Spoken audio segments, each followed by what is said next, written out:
In a 60th floor office overlooking the streets of New York, billionaire Elise Harrington stood before Noah Reid, a low-level employee, and coldly delivered the words, "You're fired." No one in the room knew it was only a test, but Noah's response made Elise freeze, changing the way she would see him forever. He didn't beg. He didn't rage. Instead, he looked her in the eye and said something that shattered every wall she'd spent years building. What did he say? Noah Reid woke at 5:30 every morning to the sound of his daughter's breathing in the next room. The apartment was small, a one-bedroom in Queens with thin walls and a radiator that clanked through winter nights. He'd given Annie the bedroom. He slept on the couch. By 6, he was making her breakfast. Scrambled eggs, toast, orange juice. Annie sat at the table in her pajamas, hair wild from sleep, coloring in a book while he packed her lunch. She was 6 years old. She had her mother's eyes. His wife had died 2 years ago. A car accident on the FDR Drive. One moment she'd been alive, texting him that she'd pick up milk on the way home. The next, police were at his door. After the funeral, Noah had spent 3 months barely functioning. He'd missed work, ignored bills, let the apartment fall apart. It was Annie who'd pulled him back. One night she'd crawled into his lap and asked if he was going to leave her too. He'd held her and promised he wouldn't. He'd kept that promise. Now he worked at Harrington Hotels and Dining, a high-end restaurant in Midtown Manhattan. He was a server and occasional bartender. The pay wasn't much, but it covered rent and Annie's school tuition. Barely. He picked up extra shifts when he could, sometimes working doubles just to stay ahead. On nights he worked late, a neighbor watched Annie. On mornings he worked early. He dropped her at school before dawn and paid the counselor to let her wait in the library. He never complained. Complaining didn't change anything. By 7:15, they were on the subway. Annie held his hand and talked about her upcoming school play. She was going to be a tree. Noah listened and smiled, even though exhaustion pressed behind his eyes like a weight. He hadn't slept well in 2 years. At 8, he dropped her at school, kissed her forehead, and took the train back to Midtown. He arrived at the restaurant by 9, changed into his uniform, and started prep. The restaurant didn't open until 11, but there was always work to do. Polishing silverware, folding napkins, restocking the bar. His coworkers mostly ignored him. A few were friendly, but most saw him as someone temporary, someone who wouldn't last. He didn't mind. He wasn't there to make friends. He was there to provide for his daughter. What none of them knew was that the woman who owned the restaurant, the woman who controlled everything, had been watching him for weeks. Elise Harrington stood in her office on the 60th floor of the Harrington Tower and looked down at the city. From up here, people were ants. Cars were toys. The noise of the streets didn't reach her. She liked it that way. Distance made decisions easier. She was 32 years old and had been CEO of Harrington Hotels and Dining for 5 years. Before that, her father Richard had run the company. He'd built it from a single hotel in Boston into a chain of luxury properties across the East Coast. When he retired, he'd handed her the reins with one condition: prove she was strong enough to hold them. Richard Harrington believed in tests. When Elise was 16, he'd cut off her credit cards without warning and told her to survive on her own for a month. No help, no safety net. She'd worked 3 jobs, slept in a hostel, eaten ramen for weeks. When the month ended, he'd taken her to dinner and told her she'd passed. That was the closest he'd ever come to saying he was proud. She'd learned from him that sentiment was weakness. Trust was a liability. The only way to know someone's character was to take away what they needed most and see how they reacted. Now, as CEO, she applied the same philosophy. The company's year-end employee evaluations were coming up. Instead of relying on HR to conduct standard performance reviews, Elise decided to handle the process herself. She wanted to see who her employees really were. So she devised a test. She would call them into her office one by one and tell them they were fired. It wasn't real, of course, but they wouldn't know that until the meeting ended. Their reactions would reveal everything: who begged, who raged, who accepted it with dignity, who crumbled.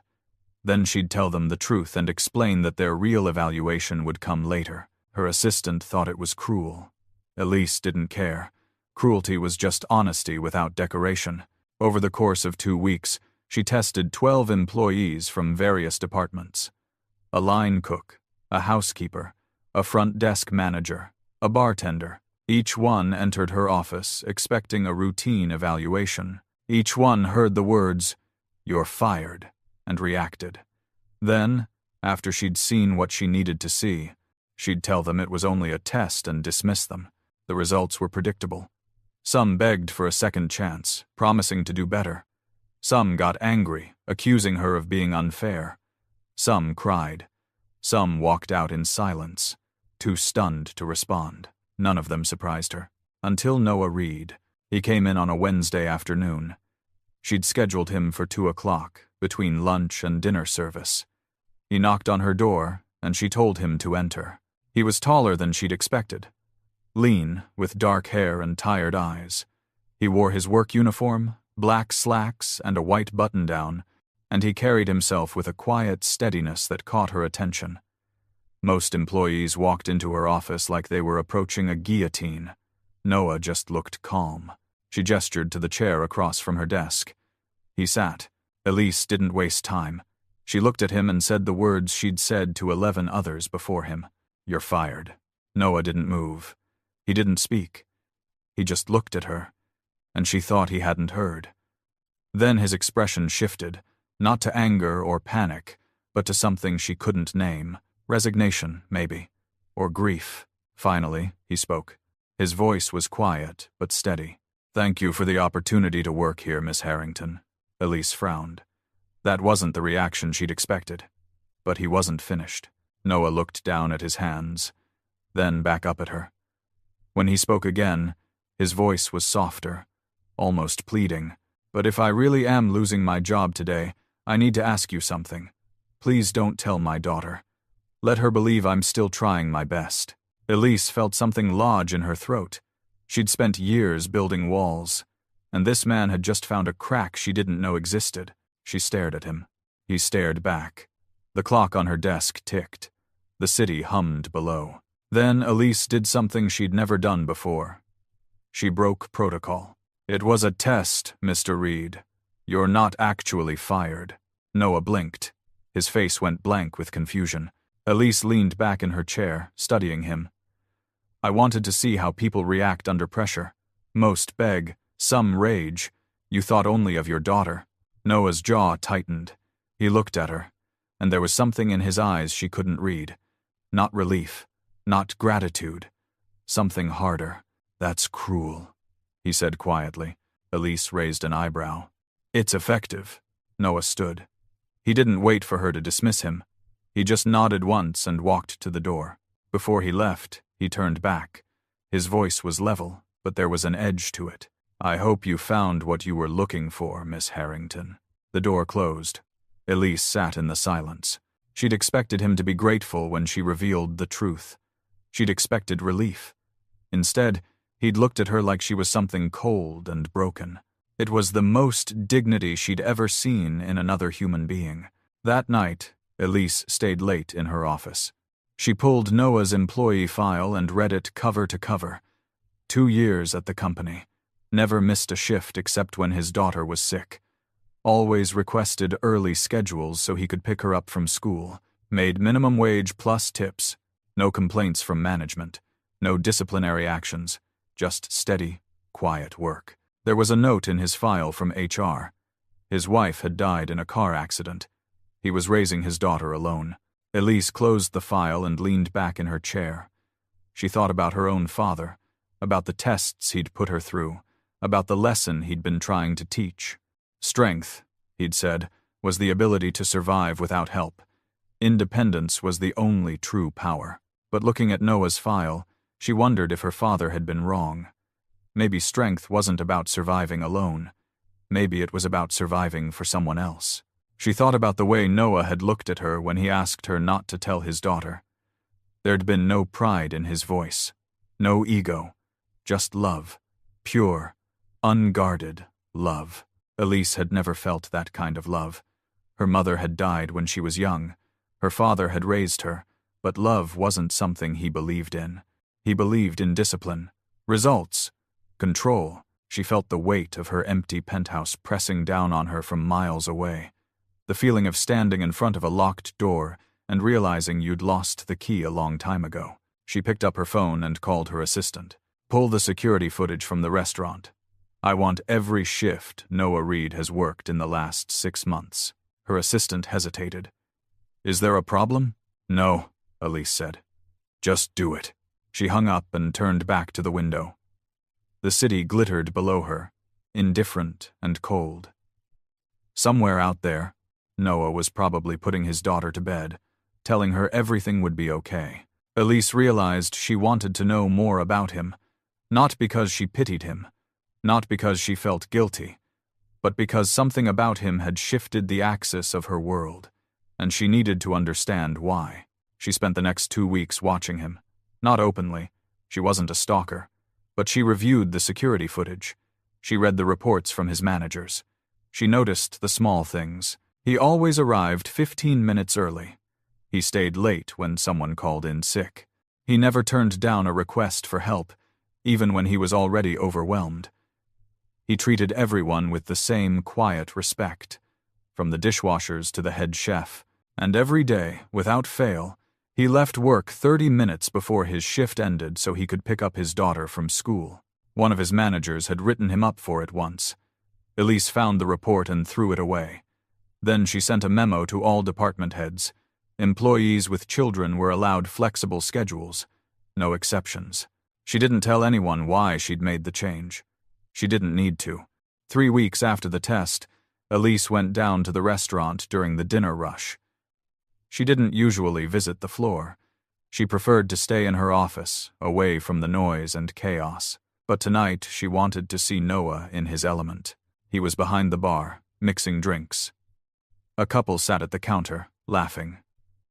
Noah smiled and poured their wine with steady hands. When a server dropped a tray of glasses, he didn't flinch. He just grabbed a broom and helped clean up. Elise watched from the doorway. She saw the way he moved, efficient, calm, never rushed, even when the restaurant was packed. He had a kind of grace she'd never noticed before. One of the other servers, a young woman named Jessica, said something to him. Noah laughed. It was the first time Elise had seen him laugh. The sound was warm, genuine. It made her chest tighten. She left before he could notice her. That night, lying in bed in her penthouse apartment, Elise thought about Noah's daughter. She wondered what kind of child would make a man ask that his firing be kept secret. She wondered what it felt like to love someone that much. She wondered if she'd ever have the chance to find out. The following weeks passed in a strange rhythm. Noah came to work, did his job, and left. He didn't speak to Elise. He didn't acknowledge her when she passed through the restaurant. He was polite, professional, and completely distant. Elise told herself it didn't matter. He was just an employee, one of hundreds. But she couldn't stop watching the security feeds, couldn't stop reading his shift reports. From her office 60 floors above, she observed him through the lens of cameras and manager notes. She watched him arrive early, leave on time to pick up his daughter, return for evening shifts when the neighbor could watch Annie. She watched him help a new server who kept mixing up orders. She watched him cover a bartender's shift when the guy called in hungover. She watched him wipe down tables after closing, even though that wasn't his job. No one helped him in return, not once. One night, she overheard a conversation in the break room through the audio feed. Noah was talking to Marcus, one of the line cooks. Marcus said something about dating, about how Noah should get back out there. Noah's voice came through the speaker, low and tired. People ask me why I don't remarry. I tell them I haven't met anyone who deserves to be called Annie's mom, and I'm not ready for someone to replace my wife. There was a clatter of dishes, then silence. Then Marcus muttered something about respect, and the conversation moved on. Elise sat in her chair, staring at the speaker. Heat rose in her chest, something uncomfortably close to jealousy. Not because Noah had loved his wife, but because he'd loved her so completely that even death hadn't loosened his grip. She wondered what it would feel like to be loved like that. Wholly, irrevocably, without condition. She'd never had it. Her mother had died when she was 8. Her father had raised her with discipline, not affection. The men she'd dated had wanted her money or her name or the thrill of sleeping with someone untouchable. None of them had wanted her. Noah didn't even know her. And somehow he'd already given her something no one else had. A glimpse of what it meant to be human. She hated how much that unsettled her. 2 weeks later, disaster arrived in the form of a phone call. Noah's neighbor, the woman who watched Annie in the evenings, had fallen and broken her wrist. She couldn't help anymore. Noah had no backup, no family nearby, no other options. He called the restaurant and spoke to the shift manager, a woman named Diane. Elise happened to be reviewing schedules in Diane's office when the call came through. She listened as Diane put the phone on speaker. Noah's voice was tight with stress. He explained the situation, apologized repeatedly, asked if he could bring Annie to work for one night. Just tonight. He'd keep her in the back. She wouldn't bother anyone. He'd find another solution tomorrow. Diane looked at Elise. Elise nodded. Diane told Noah it was fine. One night only. When the call ended, Diane sighed and said something about how hard it must be, raising a kid alone. Elise didn't respond. She left the office and went back upstairs. But that night, instead of going home, she stayed late. She told herself it was to catch up on paperwork. She didn't examine why the paperwork suddenly felt less important than being in the building. At 8 o'clock, she went down to the restaurant. The dinner rush was in full swing. Servers moved between tables with trays balanced on their shoulders. The kitchen roared with heat and noise. And in the corner near the dishwashing station, a little girl sat on a plastic crate, coloring in a book. Annie. Elise stopped in the doorway and watched. The girl had dark hair pulled into a ponytail. She wore a pink sweatshirt and jeans with grass stains on the knees. Her tongue stuck out slightly as she concentrated on staying inside the lines. She looked small and fragile and entirely out of place. Noah appeared from the bar, carrying a plate of chicken tenders and fries. He set it down on the crate beside Annie and crouched to her level. He said something Elise couldn't hear. Annie grinned and picked up a fry. Noah kissed the top of her head, then hurried back to the bar. Elise felt something twist in her chest. She turned and left before anyone noticed her. She didn't go home. She went back to her office and tried to work, but her mind kept circling back to the image of Noah crouched beside his daughter, his hand gentle on her head, the way Annie had smiled at him, trusting and safe. At 9:30, her assistant knocked on her door. Elise looked up, irritated. What? Her assistant hesitated. There's a situation downstairs. The little girl. She's sick. Elise was out of her chair before she realized she'd moved. By the time she reached the restaurant, Noah was in the kitchen, holding Annie in his arms. The girl was crying softly, her face flushed and damp with sweat. One of the servers hovered nearby, looking helpless. Noah was speaking to Annie in a low, soothing voice, telling her it was okay, she'd be okay. Daddy was here. But his hands were trembling. Elise stepped forward. Her voice came out sharper than she intended. What happened? Noah looked up. Recognition flashed across his face, followed by something close to desperation. She has a fever, he said. His voice cracked. I need to get her to a hospital, but I don't have a car. I called for a cab, but none of them are picking up. Elise didn't think. She just moved. Come with me. My car's downstairs. Noah stared at her. Then Annie whimpered, and he nodded. Elise led them to the elevator, down to the underground parking garage. Her Tesla was parked in its reserved spot, black and sleek under the fluorescent lights. She unlocked it and gestured for Noah to get in the back with Annie. He hesitated. Miss Harrington, you don't have to. Get in the car. He got in. Elise slid into the driver's seat and pulled out of the garage. The hospital was 15 minutes away. She drove fast, weaving through traffic, her hands tight on the wheel. In the back seat, Noah held Annie and whispered to her, telling her she was brave, telling her everything would be fine. Elise glanced at them in the rearview mirror. Annie's head was pressed against Noah's chest.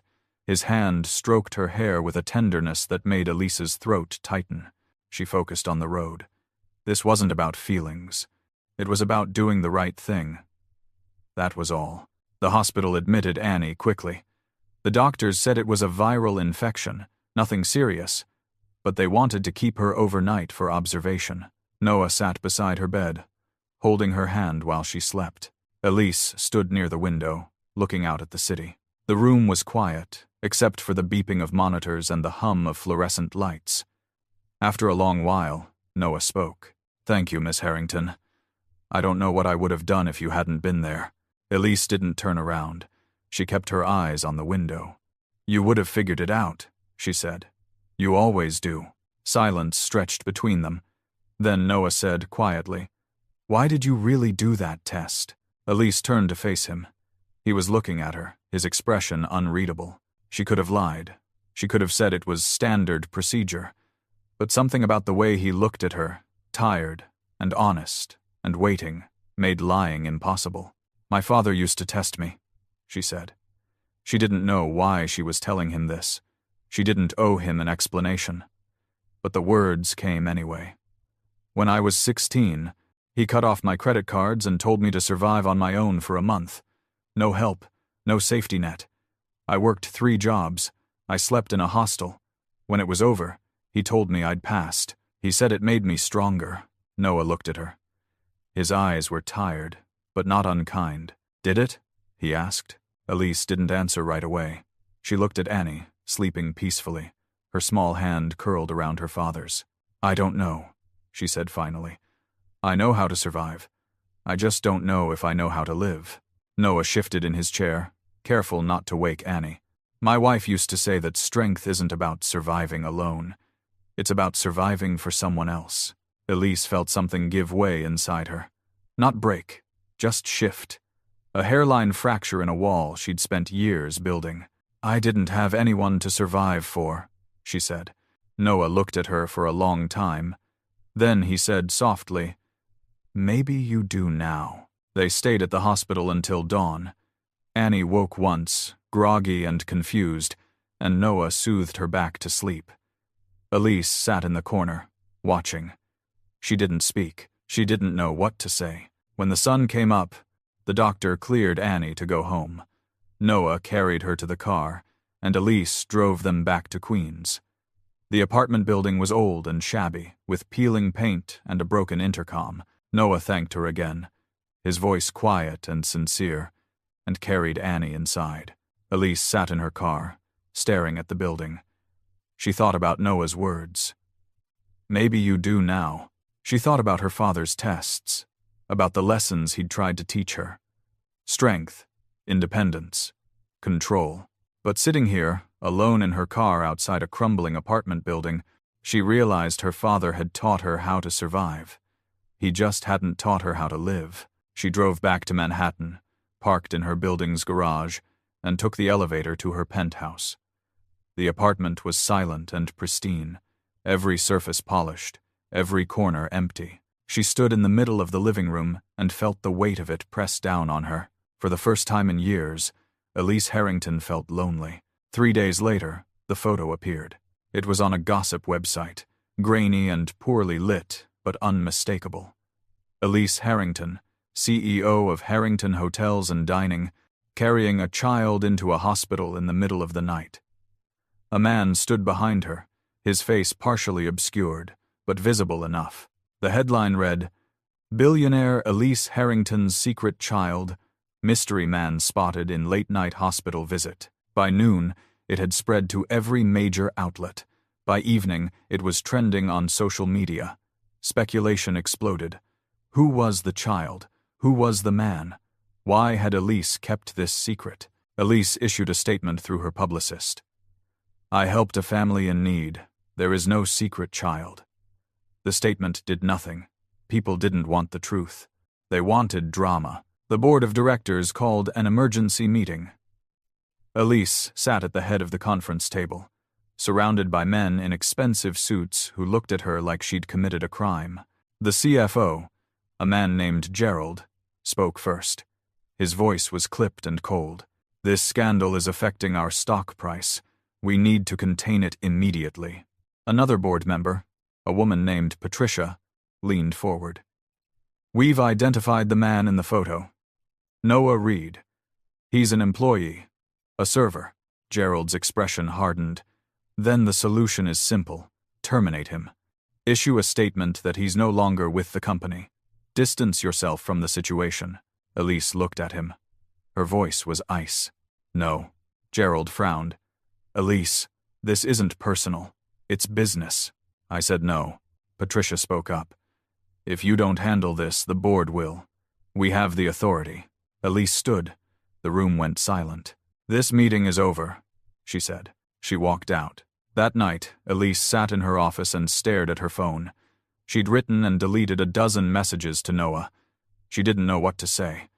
"I'm sorry" didn't feel like enough. "This isn't your fault" felt like a lie, because it was her world that had pulled him into this mess. She thought about calling him. She picked up her phone, found his number in the employee directory, and hovered her thumb over the call button. Then she set the phone down. What could she say that wouldn't make things worse? The next morning, the board sent her an ultimatum: fire Noah Reed or step down as CEO.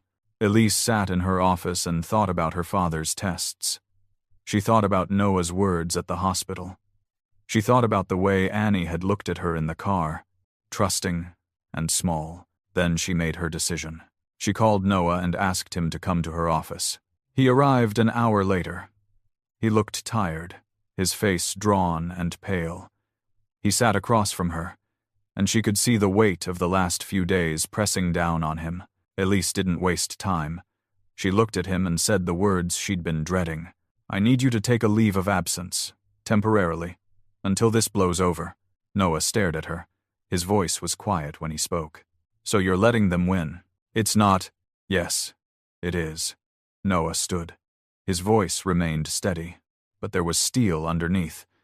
"You tested me to see who I was. Now I know who you are." Elise felt something inside her shatter. She wanted to tell him he was wrong. She wanted to tell him she was trying to protect him, that the board would destroy him if she didn't comply, but the words stuck in her throat. Noah looked at her, and there was no anger in his expression, just disappointment, which was somehow worse. "I thought you were different," he said. "I was wrong." He turned and walked to the door. Before he left, he stopped and looked back at her. "You know what the worst part is? I actually started to believe you cared." The door closed. Elise sat alone in the silence, staring at the space where he'd been. She'd lost him. And this time, there was no test to hide behind. Elise spent the next 3 days in her office. She didn't go home. She had her assistant bring clothes, toiletries, coffee. She slept on the couch when exhaustion forced her to. The rest of the time, she sat at her desk and stared at nothing. She kept replaying Noah's words. "I thought you were different. I was wrong." He was right. She wasn't different. She was exactly what her father had made her. Cold, calculating, willing to sacrifice anyone to protect herself. On the 4th day, she opened Noah's file again.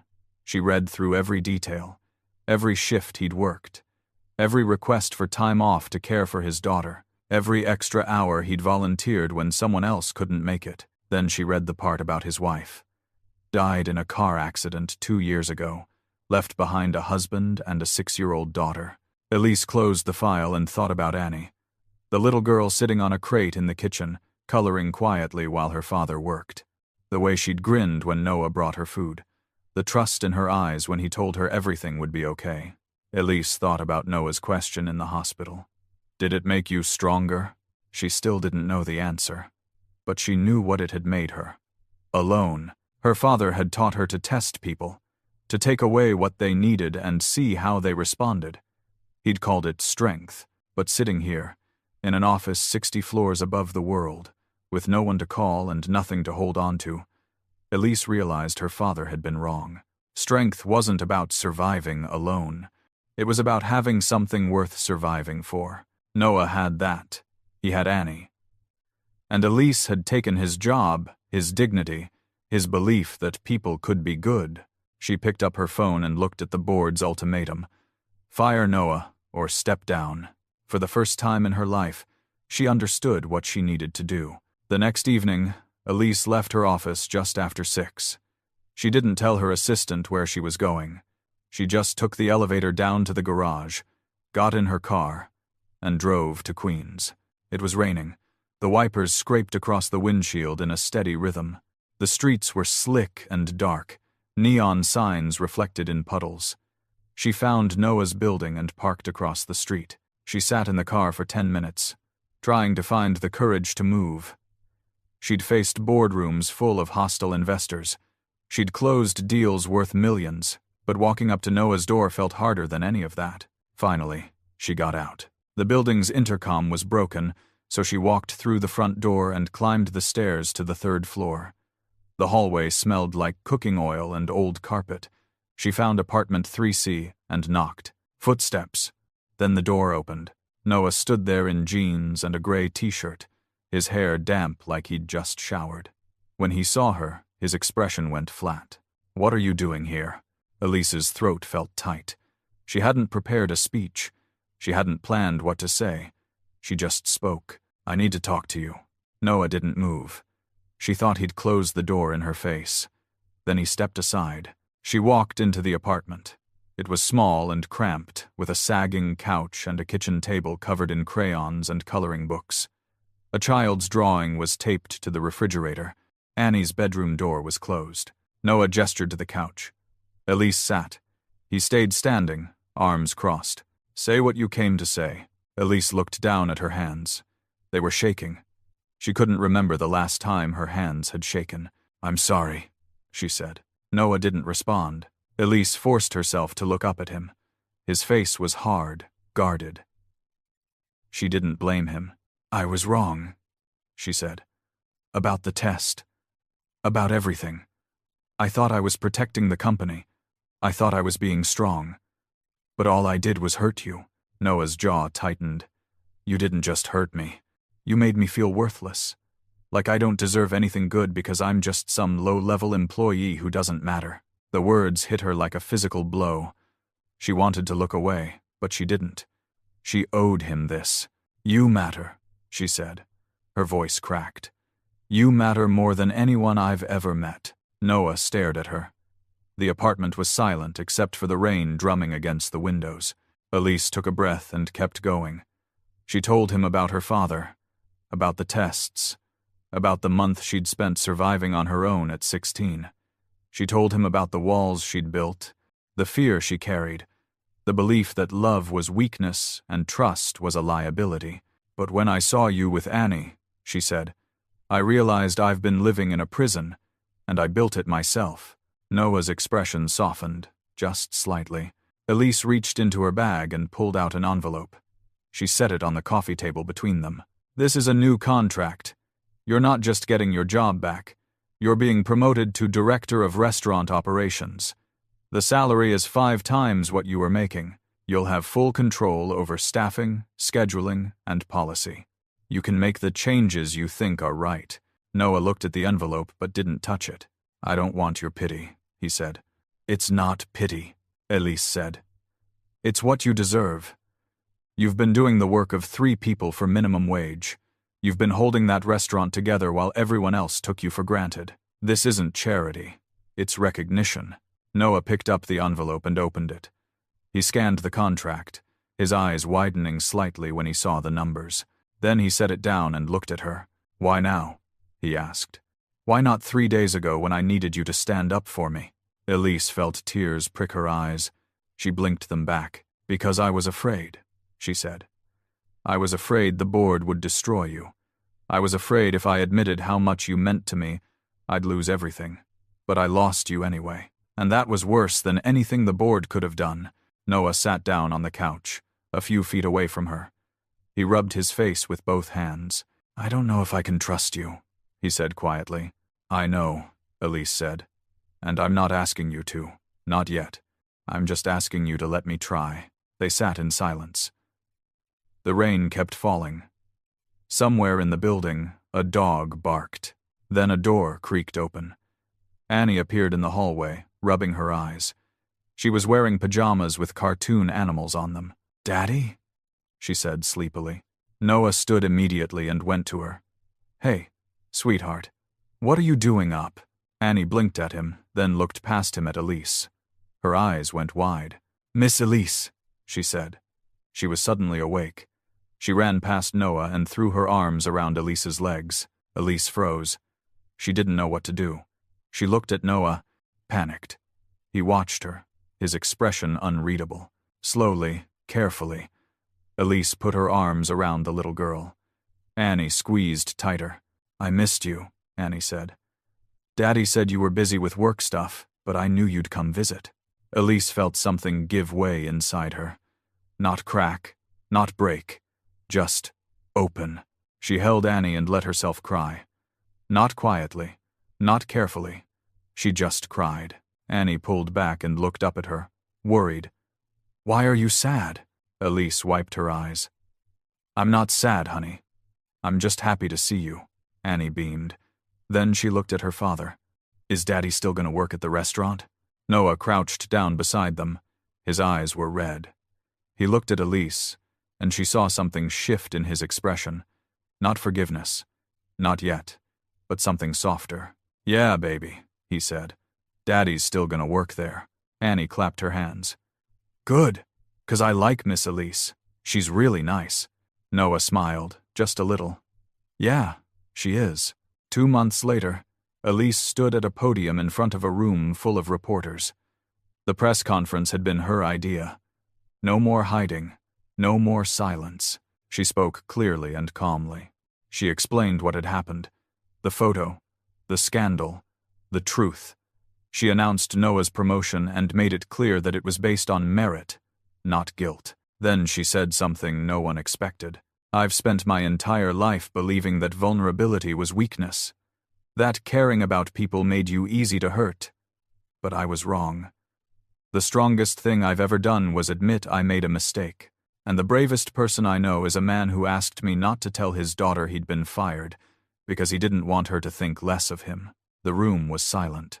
Elise looked directly into the cameras. "Noah Reed taught me what strength really means. And I'm proud to have him on my team." Some of the board members resigned after that. A few shareholders sold their stock, but most people stayed. And the ones who mattered stood by her. 3 months later, on a cool evening in early spring, Elise stood on the rooftop garden of the Harrington Tower. She'd had it built over the last few weeks. A small green space with benches and flowers and a view of the city. Annie was running through the garden, chasing a butterfly. Her laughter echoed off the buildings. Noah stood beside Elise, his hands in his pockets. "She loves it up here," he said. Elise smiled. "Good. That's why I built it." Noah looked at her. "You built a rooftop garden for my daughter?" "I built it for all the employees' kids," Elise said. "But mostly for her." "Yeah." Noah shook his head, smiling. "You're something else, you know that?" Elise looked at him. They'd been seeing each other outside of work for the last month. Coffee in the mornings. Dinner on weekends when Annie stayed with her grandmother. It was slow, careful, but it was real. "Thank you," she said. "For what?" "For giving me a second chance. For teaching me what it means to be human."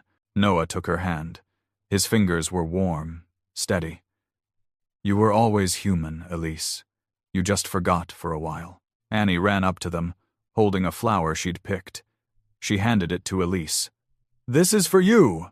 Elise took the flower and crouched down. "Thank you, sweetheart." Annie threw her arms around Elise's neck. "You're the best." Elise hugged her back, closing her eyes. She felt like she belonged somewhere.